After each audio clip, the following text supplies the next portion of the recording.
Балдарга таттуу ата-энелерге электрондук кол тамга Санариптик өнүктүрүү министрлиги балдар күнүнө карата калкты тейлөө борборлорунда майрамдык маанай уюштурду. Анда балдарын ээрчитип мекемеге келген ата-энелерге чакан белектер берилип, концерттик шоу программа көрсөтүлдү.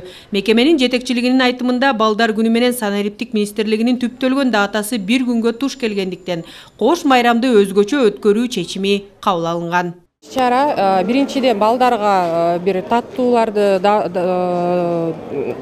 уюштуруп, андан сырткары электрондук кол тамгаларды берүү биздин жарандарыбызга. Ошо электрондук кол тамгаларды биздин жарандарыбыз эгерде алып алышса, авторизациядан өтүп, мобилдик тиркемени жүктөп, өздөрүнүн телефондоруна түндүк деген мобилдик тиркемени, ал түндүк мобилдик тиркеме аркылуу 150 мамлекеттик муниципалдык кызматтарды онлайн бекер түрүндө алууга мүмкүнчүлүк түзүлөт. Ошол тарапта биз азыр иш алып барабыз.